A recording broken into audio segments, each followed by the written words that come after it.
hail to the V. Hail to the V. The vajayjay worship is everywhere.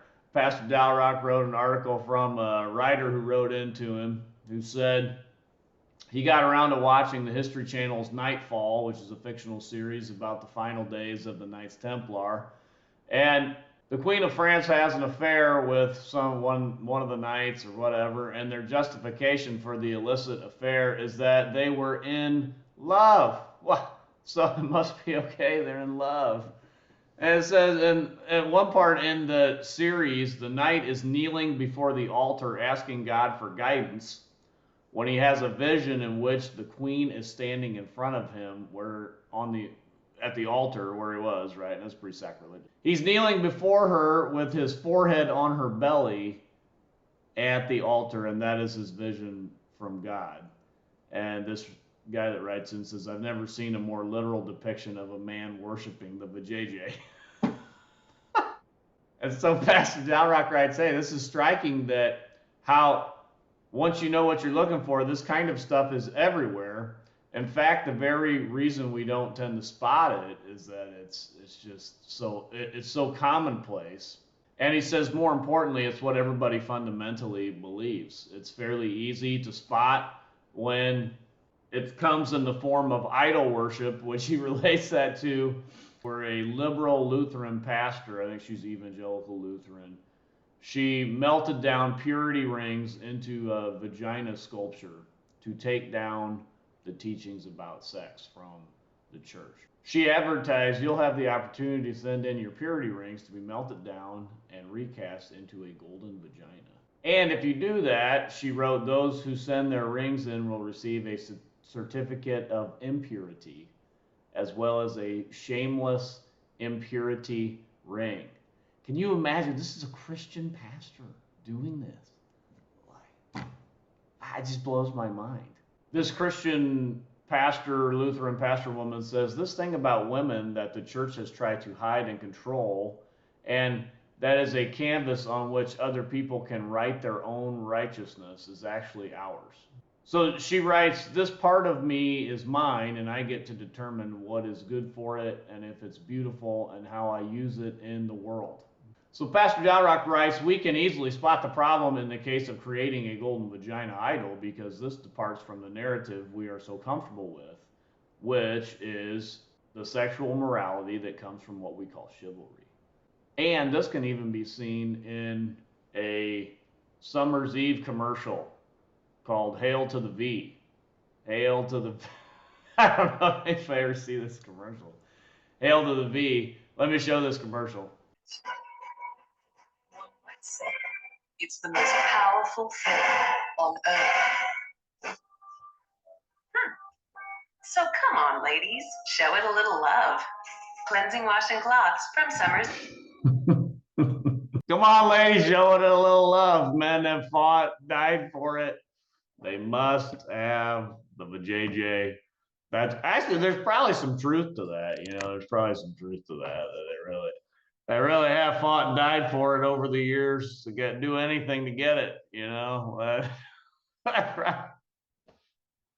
Hail to the V. Summer's Eve. Wow. So that's quite the commercial. Anyway, so he writes that some Christian pastors, though, have the same type of idea as Summer's Eve does with their Hail to the V commercial here.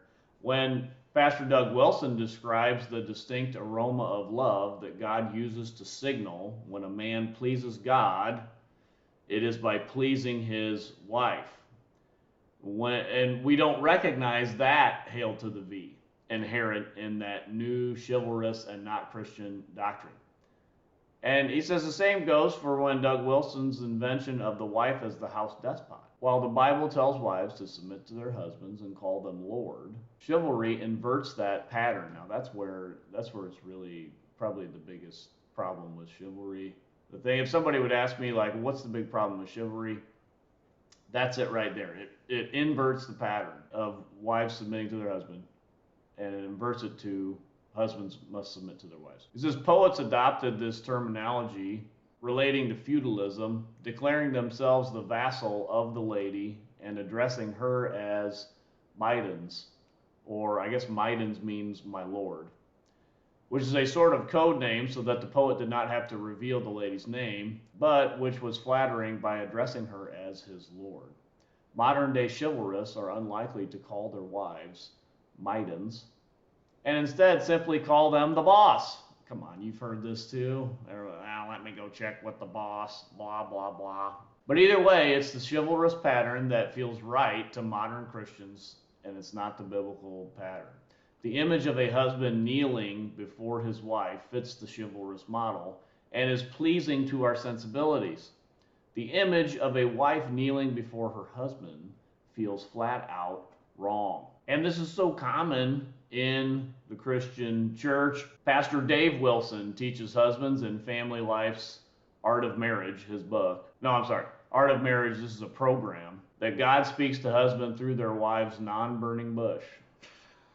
And this is the religion of chivalry, not Christianity. This is quoting Pastor Dave Wilson. Yes, here's all you need to know about that night.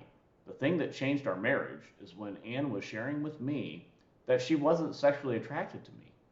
I had a pretty unique encounter with God. I sensed God was speaking to me through Ann. I think I've covered this before, but it's just ridiculous nonsense. But anyway, just to make the point, chivalry is a different religion than Christianity. It is not Christianity. There is no biblical chivalry. It is a different religion. C.S. Lewis explains in The Allegory of Love, the original proponents of this new religion claim to be advancing Christianity while worshiping something other than Christ. Here's what he says. This is C.S. Lewis. The submission which Lancelot shows in his actions is accompanied on the subjective side by a feeling that deliberately apes religious devotion. They're saying Lancelot can't be religiously devoted and be in chivalry and courtly love, right? Having affairs with women. Although his love is by no means supersensual and is indeed carnally rewarded in the poems, he is represented as treating Guinevere with saintly, if not divine, honors. When he comes before the bed where she lies, he kneels and adores her. It's like an act of worship. As Chertain explicitly tells us, there is no Corsynth in whom he has greater faith. When he leaves her chamber, he makes a genuflection as if he were before a shrine. The irreligion of the religion of love could hardly go any further. Yet, Chertain, when he is completely unconscious of the paradox, or whether he wishes clumsily enough to make some amends for the revolting passage, represents his Lancelot as a pious man and goes out of his way to show him dismounting wherever he passes the church and entering to make his prayers, by which, according to Chertain, he proves both his courtesy and his wisdom. So he's making this in the poems of Chertain about Lancelot. They say he's a very devout Christian man, but yet he worships Guinevere, his lady. They say you can't do that. You can't be a devout Christian and worship a woman. You can't do both. And Pastor Dalrock is making the point that that's exactly what we do still in the modern day, handed down to us by chivalry starting in the 11th century. Boy, this is crazy stuff. We got to get it corrected. We can't worship the vajayjay. It's not hail to the V, it's hail to Christ. And even with all of that, Christ is winning. He is building his church, and the gates of hell will not prevail against it. Until next time, this is the Postmillennial Man.